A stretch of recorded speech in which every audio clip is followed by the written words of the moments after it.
For those who started watching football no earlier than 10-15 years ago, the following picture may seem surreal and implausible. In the last 2 decades, the supremacy that clubs used to have over national sides, both in terms of media attention and pure quality of play, become so obvious and permanent that it's hard to imagine that until the late 1990s everything was exactly the opposite. It would be no exaggeration to say that throughout most football existence, the club's department of the game has been subjugated by the national sides, permanently serving their interests and needs. To begin with, until the mid-1990s, only the international level gave a legitimate possibility to assemble a team with 11 genuinely strong players. The exceptions, in the form of Real Madrid of the 1950s, Ajax and Bayern of the 1970s, Juventus of the early 1980s, and AC Milan of the late ones, just underline the rule. In the situation when the amount of foreigners on the pitch has been strictly limited, in certain cases and countries they even haven't been allowed to perform at all, and in terms of financial power clubs were much closer to each other than now, the quality players were more or less evenly distributed across the continent, so it was extremely tough to build a squad without evident weak points. Therefore, every time when whatever club has been able to collect at least 5-6 players who were bona fide internationals, it was a big event. In 1975, Dynamo Kiev at some point managed to go even further by delegating 11 footballers for the USSR starting lineup in a friendly game versus Italy, which immediately sent shocking waves over Europe. But it was a solitary case indeed. Under the circumstances, the fact that only the final stage of the World Cup could gather the vast majority of stars together was absolutely logical. It would be fair to say that for a long period of time, football lived from one such competition to another. Everything else was just a prelude or recreational activities. On top of that, back in the 1960s, World Cup was also the only chance to watch football on TV stably. The tournament in Switzerland in 1954 was an absolute pioneer in this regard. BBC showed a handful of games to audiences back home, and the Forum in 1966 in England was the first one that has been broadcasted properly, in full. In the 1970s, in the countries like England, Germany and Italy, all the games of respective national sides, including friendlies, were already displayed on TV, mainly on air. As for club football, it continued to be a few steps behind, being some kind of stepchild in this sense. The 1980s were the last decade that has been marked by unconditional superiority of international football. If you ask the pundits or erudites what are the best, most memorable games of that particular era, they will name at least the first 5 from the World Cup and Euro, perhaps even the first 7 or 8. The legendary France versus Fiji and Italy versus Brazil matches that took place in 1982 should be on top of the list. Somebody will invariably recall the France versus Portugal 1984 and France versus Brazil 1986 games. Someone may mark the Argentina versus England contest with Diego Maradona's hand of God, but I very much doubt that even 2 or 3 among dozens of competent experts will name at least one game on a club level, be it European Cups or domestic leagues. Meanwhile, there was a plenty of thrilling matches on this side too. Actually, It was a decade of unbelievable comebacks. Moreover, some of the games were broadcasted on TV. The problem is that, unlike the World Cup and Euro final stages, they were shown only in some countries. Plus, back then, the stature and credibility of club football were incomparable, even with the ordinary examples of the international one. This trend started to reverse in the late 1980s, rather quietly and imperceptibly at first. On the one hand, it was an objective process. Football as a sport and exciting show was gaining momentum and popularity on a daily basis, and in these conditions, clubs, even being some kind of an auxiliary element, could raise their importance and financial health too. Paradoxically enough, in their case, the growth was even more palpable and pronounced for one simple reason. The flair and prestige of the international football already reached pretty serious heights by that time, while the domestic leagues and European Cups had much more room to progress. Meanwhile, there is little doubt that clubs would continue to be a satellite of national teams for years and years, if it were not for active interference of two influential and extremely authoritative people. Silvio Berlusconi, the Italian magnate and politician, was the first of them. After becoming the owner of AC Milan in 1986, Berlusconi has been instantly bemused how little importance and TV presence even the big clubs have. Bewilderment quite soon gave place to anger though. Gathering his thoughts for a couple of months, the Italian, who used to get in his own way, then started to act quickly and incisively. Courtesy to the numerous connections that the mighty Silvio had in the TV world, AC Milan within a few seasons started to appear on the screens much more often than the Italian national team. Obviously, the fact that club football produces way more games than the international one did help, but the major part of the AC Milan appeal was due to the fact that Berlusconi, through the right of power and wealth, assembled an extremely impressive squad, uniting the home-grown stars in the form of Franco Baresi, Carlo Ancelotti, Roberto Donadoni and Paolo Maldini, with the unforgettable Dutch trio Marco van Basten, Ruud Gullit, Frank Rijkaard. That AC Milan arguably are the first club that in terms of personnel and skills it displayed on the pitch could at least match the contemporary world champion. It's significant that plenty of experts consider the Fair G national side that achieved a triumph in 1990 one of the strongest teams ever. Striving for a personal success and definitely being an egoist in a healthy meaning of this word, Berlusconi voluntarily or involuntarily brought to a new level club football as a whole. As a result of his activity, all the Serie A prominent teams got a firm place on TV by the early 1990s. The restrictions on the number of foreigners have been softened from 2 to 3. Eventually, the rule was relaxed even more by adding another 3 players from different countries that could be a part of team's roster and compete with the other trio for the appropriate number of slots on the field.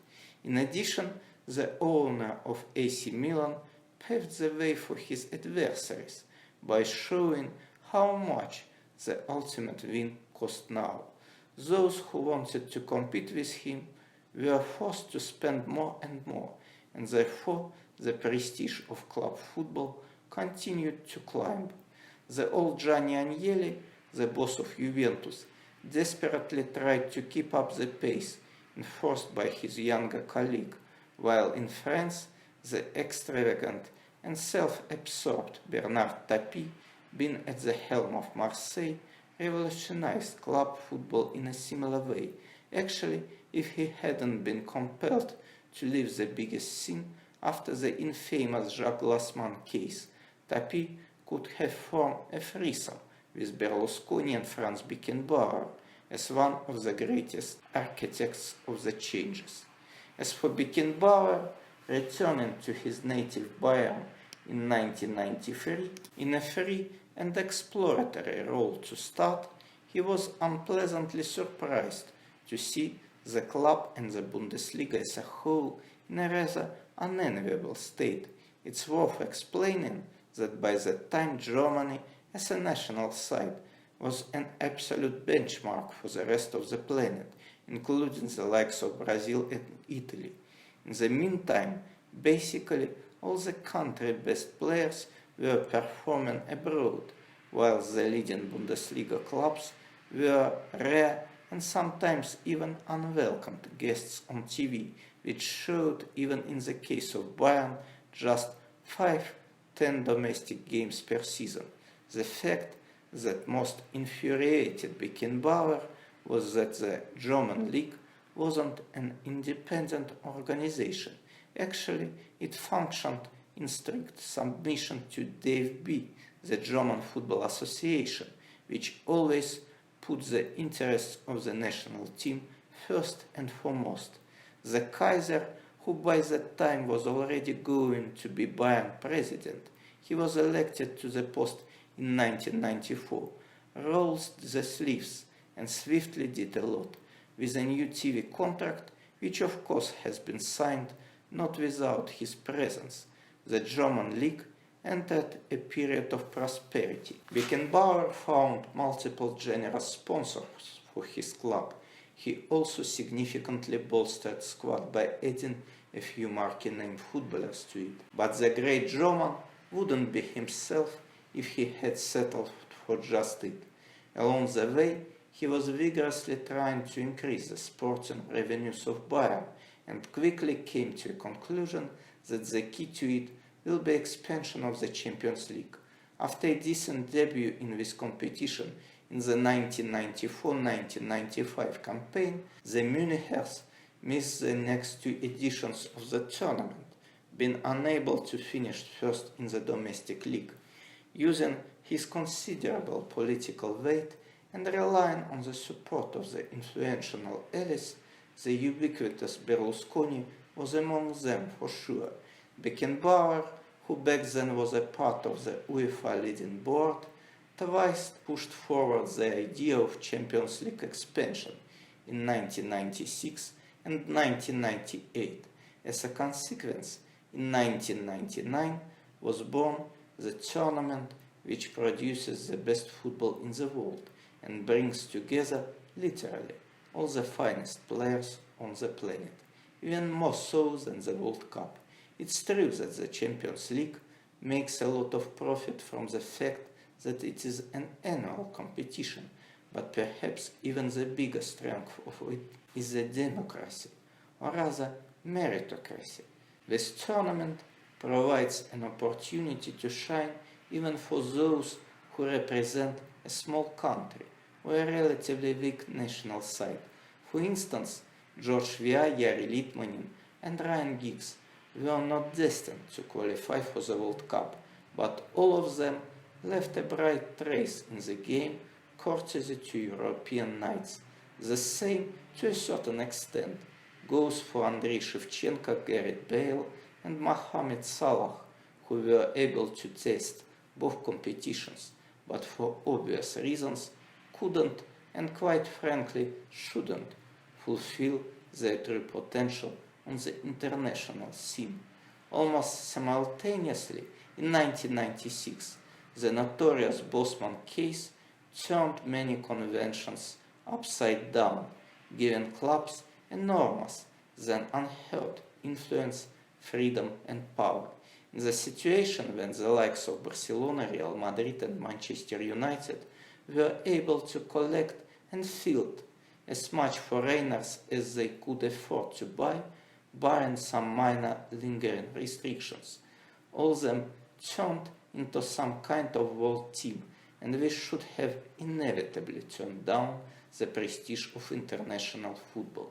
It would be fair to say that it started to deteriorate even earlier, when the amount of national teams skyrocketed in the early 1990s, whilst previously the ever growth of the number of countries on the international stage was a healthy sign which indicates the rise of football and its popularity.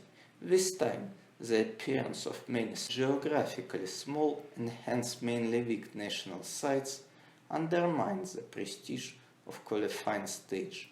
It's worth remembering that in the end of 1994, the above-mentioned Beckenbauer, commentating two games that Germany played against Moldova and Albania, said that the presence of pushovers right next to favorites is damaging to the quality of play and proposed to create a special initial qualifying tournament for the football midgets.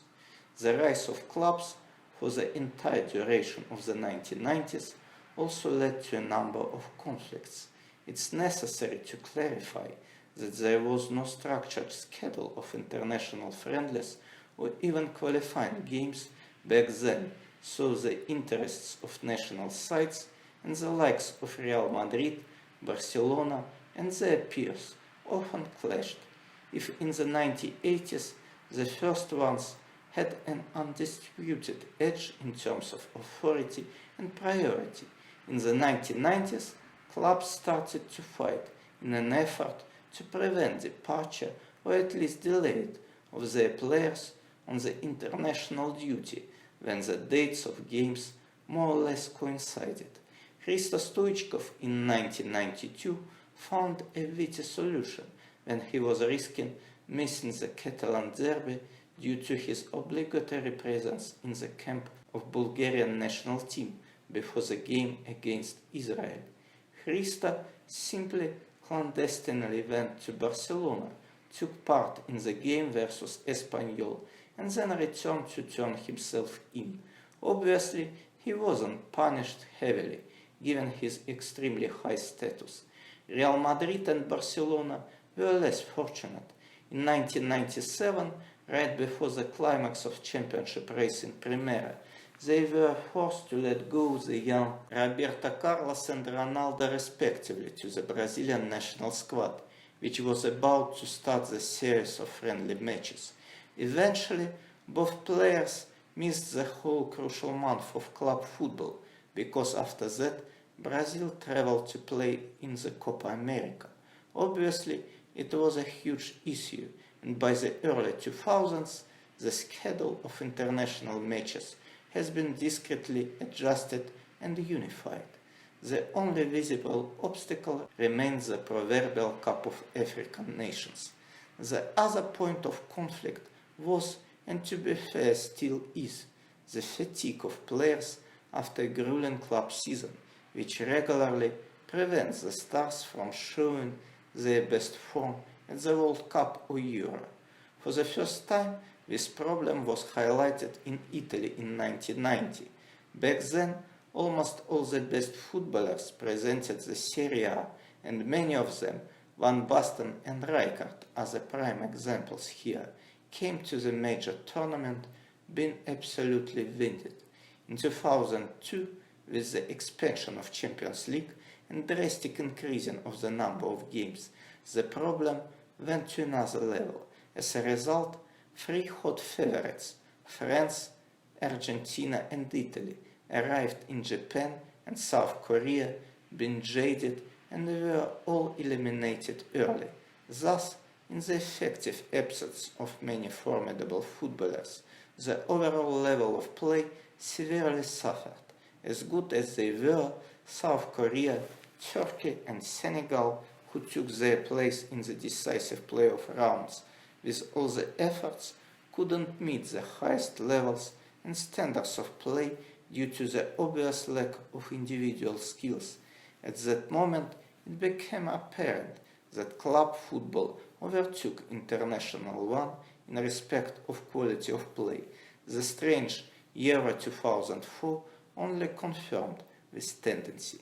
Later, with a slight reduction of games in the Champions League, the level of play at the World Cup in 2006 increased a bit, but it was not near enough to match the best examples of clubs football, and by the early 2010s, those who understand football in nuances got used to the idea with the passage of time and then accepted. By the way, since that point, the gap in class is only getting bigger and wider. More specifically, the best clubs run 10 or even 15 kilometers per match more than the elite national sides. As for the difference in tactics, preparation and sophistication of attacking build-up, the precipice is even broader. But perhaps even more so, the change of guard and roles has been emphasized by the difference in evaluation of football greatness. Throughout decades, the best players of all time were defined by their deeds and heroics on the international level. The legend of Pelé has been defined by his performances at the World Cup. Performing in the same tournament, Beckenbauer and Johan Cruyff gained much more dividends and glory than from winning 3 Champions Cups on the trot.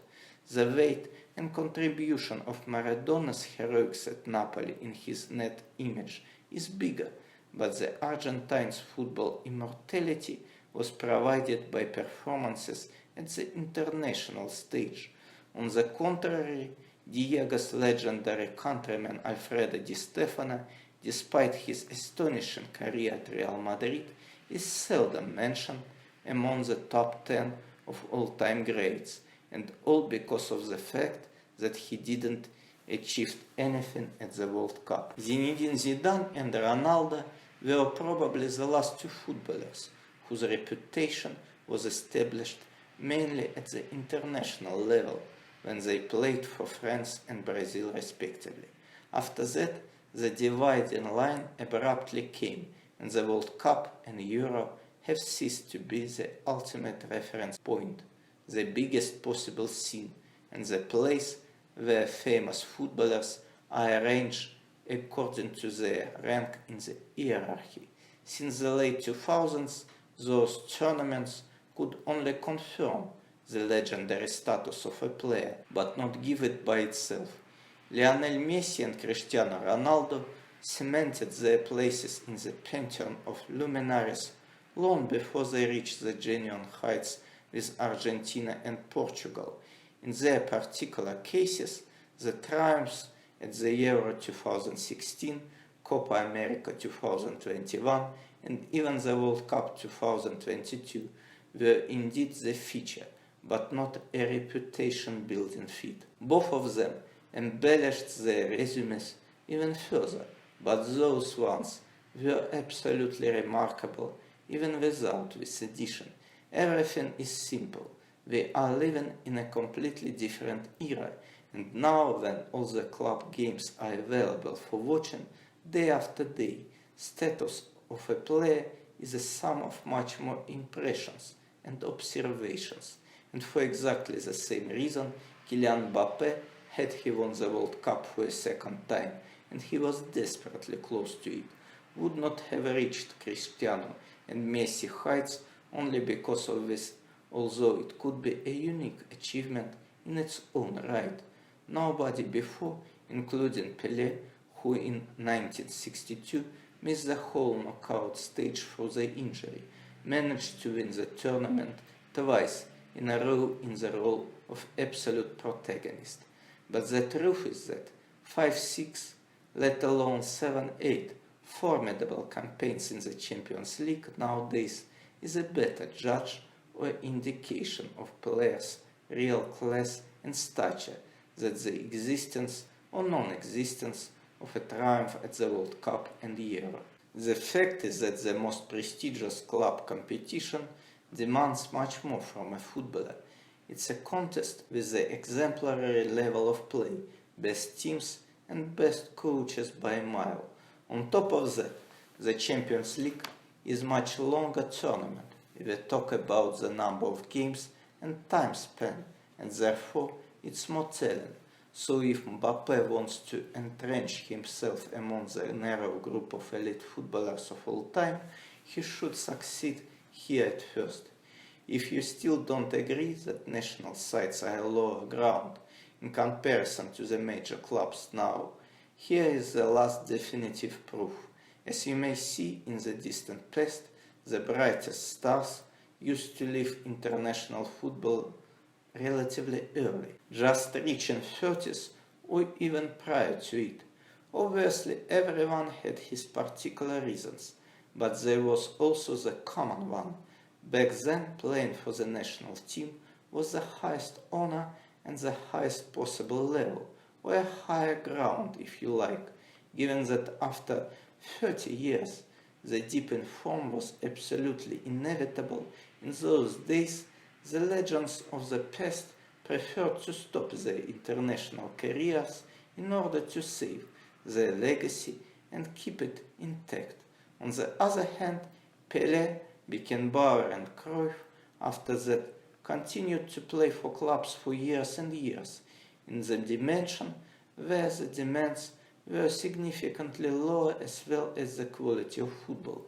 Simply put, they did the same classic trick that those players who currently leave Spain or England in favor of Saudi Arabia or the USA are usually doing. We should also recall that in the mid-1990s, the dip in form did cost Romario and Roberto Baggio effectively 6 years of international football combined, although both of them remain prominent figures in their respective clubs. Meanwhile, at the moment, we have just the opposite picture. Cristiano and Messi already left the planet of major club football, but they continue to perform for their national sides, and not without a success, to put it mildly. This shows how stark is the difference between highest level of football which we witness in the Champions League playoff and the one on which even the elite national teams used to perform. This difference would be even steeper if we recall that Cristiano didn't score in the knockout phase of the most prestigious club competition since 2020 and Lionel since 2021. What is more, in all the contests during this drought, they both were unrecognizable and anonymous on the pitch. The Portuguese was absolutely ineffective against Porto and Atletico, while the Argentine could hardly play any worse versus Real Madrid and Bayern. Reality is that club football of the biggest caliber is already too fast, too intense for them, because it doesn't forgive lack of mobility in the case of Leo and deficit of work rate. It is the case of both. The level of play at the World Cup is very lower, and here Messi, even at the age of 35, can make miracles and look like the Messi of old. As for Cristiano, he is currently clearly targeting to play at the World Cup 2026, when he will be 41, and don't rush to bet against it. For sure, 3 years is a long spell. Many things could and most likely would happen. Obviously, the continuation and duration of Ronaldo's international journey are largely dependent on the result at the next Euro and on what Cristiano himself still could add to the side. The other vital question is whether Roberto Martinez continues to manage the Portuguese national team after the tournament. It's worth stressing that given the venerable age of the 5-time Ballon d'Or winner, the style of play and tactical model have a paramount importance. With his more than obvious lack of defensive contribution and tendency to play only in the certain areas of the pitch, Cristiano needs a specific type of football to operate, the combinational one with measured pace, and Martinez is betting exactly on it. Anyhow, there are pretty decent chances to see Ronaldo at the next World Cup, and given credit to his extraordinary will, work ethic and outstanding ability to motivate himself, it's also a testimony of reduced requirements that international football currently has. The fact that 3 years later Ronaldo may will meet on the pitch somewhere in the States, Mexico or Canada Messi, Luka Modric, or even Olivier Giroud, who are more or less his co-equals, only vindicates and magnifies this impression. By the way, you may have noticed that basically 2/3 of the elite national sides have an actual player as an all-time top scorer, and this also tells a lot. The inference is that international football turned into a lower ground if we compare it to the clubs one. It's less intense, it allows to play longer, using predominantly experience and worth, sometimes even without backing it by mobility and speed. And it's neither good nor bad, it's simply an objective reality.